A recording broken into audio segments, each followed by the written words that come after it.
Hey, what's up, everybody? It's Mo and Sally along with Producer Curtis. We do the morning show on today's KOOL 105.5, and we're here to say congratulations to the graduating class of 2020. Class of 2020, man, you have had it rough. The prom was taken away. You don't get to walk across the stage and get that diploma. But think about this. Through all this craziness, you did it.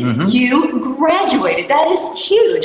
Also, for the rest of your life, you're going to be part of the class of 2020. So when you meet somebody new, and they're like, when did you graduate high school? They say 2020. They're going to be like, darn, that was tough. And listen, when you find something you really want to do, stick with it. When I first got into radio, it was a bumpy ride. I kept getting passed over job after job. Maybe I sucked, I don't know. But I'm here today because I stuck with it, and you can do the same. Curtis, any advice? Always wear fresh underwears. It's very important. You're grown now.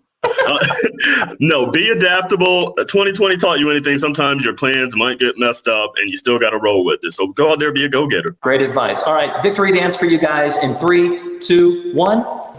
Woo! Woo! You made it. You made it.